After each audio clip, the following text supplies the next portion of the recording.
இன்றைக்கி வந்து நம்ம என்ன சமைக்க போகிறோன்னா பலாப்பழ பாயாசம். அந்த பலாப்பழத்தை வந்து 2ஆக பிரித்து வச்சுருக்கேன்.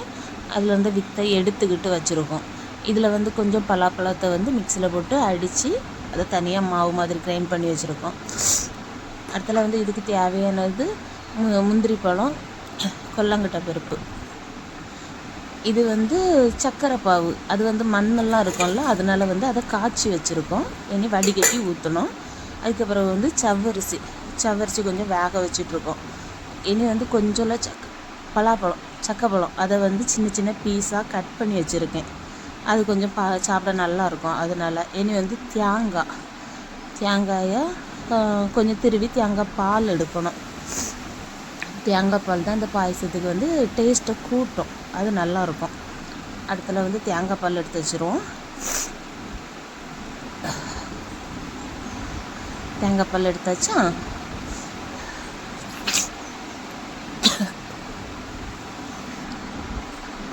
இனி வந்து அடுப்பை பற்ற வச்சு பாத்திரம் வச்சிட வேண்டியதுதான். நெய் ஃபஸ்ட்டு வந்து நம்ம கொஞ்சம் நெய் ஊற்றிக்கலாம். இதில் வந்து முந்திரி பருப்பு, அந்த கிறிஸ்மஸ் பழம் எல்லாமே போட்டு கொஞ்சம் வறுத்து எடுத்துருவோம். அழகாக கொஞ்சம் மொறுன்னு வறுத்து எடுத்துக்கிட்டு அதை தனியாக வந்து என்ன பண்ணலாம், ஒரு பிளேட்டில் மாற்றி வச்சிடலாம். கொஞ்சம் வறுத்துட்டு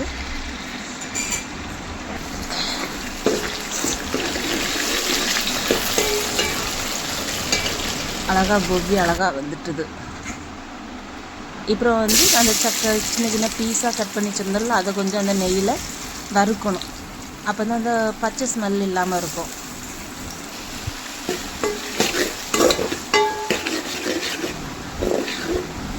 இதை ரொம்ப மசி எல்லாம் விடாண்டாம், கொஞ்சம் பொதுவாகவே வறுத்தா போதும். அதுதான் சாப்பிட்றதுக்கு நல்லாயிருக்கும்.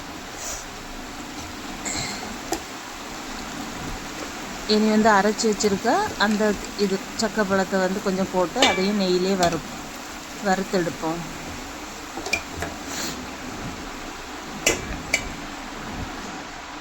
அது கேமராவை பிடிச்சிட்டு வறுக்க கொஞ்சம் கஷ்டமாக தான் இருக்குது.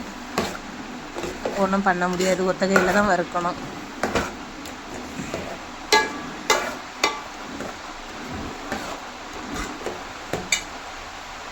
தீயை வந்து கொஞ்சம் ஸ்லிம்மில் வச்சுக்கிட்டே வதக்கணும். இப்போ கொஞ்சம் நெய் கொஞ்சம் ஊற்றிக்கலாம். கொஞ்சம் அடி பிடிக்க மாதிரி இருந்தால் அதை கொஞ்சம் நெய் விட்டு கிளறிக்கலாம். அடுத்தல வந்து சர்க்கரை பாவு ஊற்ற தொடங்கிடலாம். தேவைக்கு சர்க்கரை பாவு. ஏற்கனவே வந்து ஃப்ரூட்ஸ் கொஞ்சம் இனிப்பாக தான் இருக்கும், ரொம்ப ஊற்றினா தெவட்டும். அதனால வந்து கொஞ்சம் தேவைக்கு சர்க்கரை பாவு ஊற்றிக்கலாம்.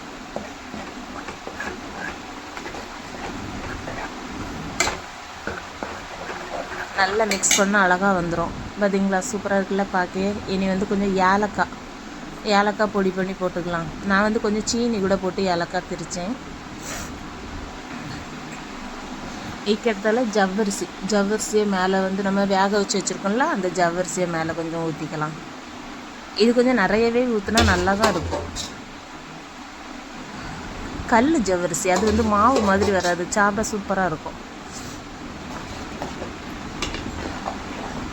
நல்லா மிக்ஸ் பண்ணிக்கலாம்.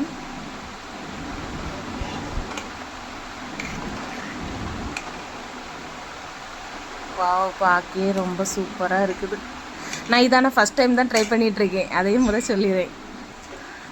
அடுத்தால தேங்காய் பால். ரொம்ப தண்ணி கண்டிஷனாகவும் வேண்டாம், ரொம்பவே கட்டியாகவும் வேண்டாம், கொஞ்சம் மீடியமாக.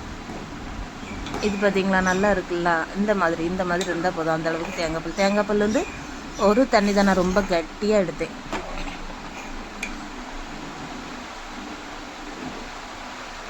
ஃபினிஷிங் ஸ்டேஜ் வந்தாச்சு. இனி வந்து முந்திரியெல்லாம் போட்டு அவ்வளோந்தான், முடிஞ்சு பலாப்பழ பாயாசம். சக்கை பாயாசம் விட எங்கள் ஏரியாவில் பலாப்பழம் வர மாட்டேங்க எனக்கு சொல்ல. சக்கை பாயாசம் ரெடி. ஃபினிஷிங் சூப்பராக இருக்குது. Wow, Emmy.